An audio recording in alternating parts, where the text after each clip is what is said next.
Hi, welcome back to Community Focus. Kenny Fogle here with you. Glad you could join us. And like I said, we're going to make a stop in Bloomfield, Kentucky today. And while we're here, we're meeting up with Jim Warner. Jim is we've been here quite a while, runs a business here in Bloomfield, and you've been involved quite a bit with not only just your business, you've been involved with a lot of things in Bloomfield over the years. A lot of things, Kenny. We moved out here in 1976, just 2 miles out of town, mile and 7/10 from the red light, actually, north toward Taylorsville. And Bonnie taught school here, and I worked at GE in Louisville, but I was on the fire department since 76 to all the way up in the 90s, and finally got too old to do that. Still on the board as board of directors and trustees, but know a lot of people here and a lot of history about this place, and our bed and breakfast here, one of the reasons we enjoy it, because this house we're sitting in was built in 1899. We're only the 7th owners, and that's very unusual. And just like the woodwork here was never painted, it's still like it was when it was built, and 7 fireplaces are still original. I was told that during the Depression, people would, in order to hide their vanity while others were standing in the soup lines, they would paint their woodwork a dull color and also paint over their fireplace mantles. Well, these folks didn't do that. So I can surmise one of two things. One of them, they didn't care about their vanity, which I don't think is true. I'd rather say they didn't have money to buy the paint. So, that may be the case. But a lot of interesting things here in Bloomfield, and one thing that we have done since we retired and we opened this business, and Bonnie is still deals with the library, and Sally Long and those folks put on some real good programs for us, and my wife is involved in that. She's involved in homemakers, and like I say, I'm still on the fire department down here as the board of directors. And we started in 2007 the Northeast Nelson Community Development Association, and several of the businesses from all the way from High Grove, the city of Fairfield, several businesses in Bloomfield, and all the way to Chaplin, east of here. We have a website called northeastnelson.com, and we try to have festivals and get people interested in doing things. And we try to have a little money available to help with community projects. One of them was the memorial clock to Ben Tobin Long down here on the corner. We were glad to be a part of that, as was the old tobacco festival money. They had a little money left, and the Baptist Church and Bart Smart and things like that we like to get involved in and be a part of the community. And you know, it seems like anymore people just don't seem like they have time to do festivals and things, but we still enjoy trying it. And one thing for sure, we're always looking for younger folks, and if we can get younger folks involved, and to show some interest and come out and be a part of the community. Everybody enjoys this community, and the history of it here. At our bed and breakfast, we have people that come in here, and we've had people from all over the world and just about every state in the union. And one of the things that fascinates people is in our cemetery up here in Maple Grove, there's a couple buried in the same casket from about 1836. Yeah. Started out over in Frankfort, culminated here, and I've even got that on our website, a little quip about that. Was that the couple who couldn't afford the paint? They couldn't afford the paint? No, they got into trouble in Frankfurt. Oh, okay. But Imagine that. I also keep a little booklet. It's called 3 Kentucky Tragedies, and the first one is this tragedy. It's 17 pages, and I keep them around here for people to read. It's called we say Beecham Sharp tragedy. If you're French and proper, it's Beauchamp. But however you want to say it, people will read that, and then they'll say, can I go up there and find that grave? Yes, go up there and just start walking to the right in the old part, and you'll come upon it. So, and then we had the Civil War, 2 guys that were executed here in the Civil War. They laid and stayed in the Masonic Lodge up here, which I'm a member there too. And I do the oyster stew, we do the fish fries and all that stuff.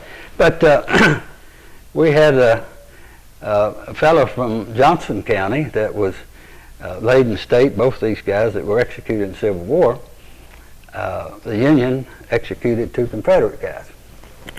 And this area was Confederate guerrilla hangout. And the guy up the road, Tom Watson in Fairfield, co-authored the book Confederate Guerrilla Sue Monday. And I keep those here for people too. But anyway, the one family did not get word during the Civil War to come and get their son. So a few years ago, we had the great-great-grandson, I believe it was, of this guy that was executed here. And they came up to Maple Grove, and they dug him up, okay? And I got to help with that. And they had a pine box, and we put him in there, and he went back to Johnson County, and we had a ceremony at the Sonic Lodge. Ceremony on out the road here at Spring Hill Winery, where it took place, some of it near there, the execution. But anyway, there's a large amount of history. One of the things, we have a house here that was built in Virginia. And I will tell people that, and they will say, well, why and how did they move a whole house from Virginia to a little town like Bloomfield? They didn't move it. The house was built when this part of Kentucky was Virginia. And our dear Dr. Hendren here, that is his mother's house. And Bobby Hendren, Dr. Hendren says, mother's house. At mother's house, our association, Northeast Nelson Community Development Association, has what we call a history room. And every Wednesday, there's a lady that is usually there if somebody wants help with genealogy and stuff like that. So lots of things here that people don't know about. Well, in your opinion, what brings people to Bloomfield? I mean, obviously you see people come in all the time. What is it? How do they even find out about Bloomfield in the first place? Well, one thing is the Northeast Nelson Association. We have a website. Okay, that is linked with Bardstown Tourism. So if somebody's on visitbardstown.com, there is Northeast Nelson, okay? And then with Northeast Nelson, the city of Bloomfield, it's all linked together. But we have our website too, which we get people, inquiries from all over the world, like the Bourbon Festival, okay? People are very much interested in the Bourbon Trail, and they want to come and enjoy that, and we're right in the center of it, and we just get people from everywhere. They're looking for some quiet place to stay or something. And when they see our house, and they see 1,000 square feet of front porch, and then they read that we have 1 traffic light in this town, and they say, well, it must be quiet, which it is. Yeah. And then we have people that get on the internet and they write reviews. And normally we get all 5s, which is the best. Part of the reason for that is my lovely wife's cooking. She September the 3rd, she'll be cooking for me 50 years. Oh my goodness. And I tell people with my coaching, she's done very well. And so she don't appreciate that. Well, I bet. But anyway, people want to come here for various reasons. One of them is the Bourbon Trail. Another one is Civil War research. A big thing that people come here for is genealogical research, okay? I had a guy last year that came from Chicago looking for some of his descendants that he thought went to the Baptist church here, which has records back to the late 1700s. And Dr. Hendren helped him because Dr. Hendren is big in that type of research. Had 2 sisters here recently, one from New York, one from Texas. They were descendants of Proctor Ballard, who was buried in the Pioneer Cemetery in Bardstown. So I got a hold of Dixie Hibbs. I said, Dixie, this lady is looking for somebody in the Ballard family that she can connect with and trade some information. So wound up with Michael Ballard. Michael Ballard had written a couple of books, and they got together, and this lady had stuff that Mike didn't have, and vice versa. So it's a very warm feeling when you can put these folks together and get them going And, you know, they leave Well, here. Jim, if somebody wanted to come over and do some study like that, you say, they need to go to Yes. the library? Is that where the genealogy is? Is that? It's in Mother's house. Oh, okay. Dr. Henry's house. Oh, Dr. Henry's house, or Adjacent is to it? the post office. Okay. Okay.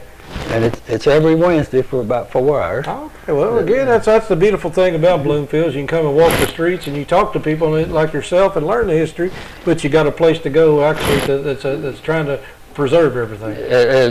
There's so much available here, just like Bloomfield fertilizer place, the old warehouse. Crown brought us down there.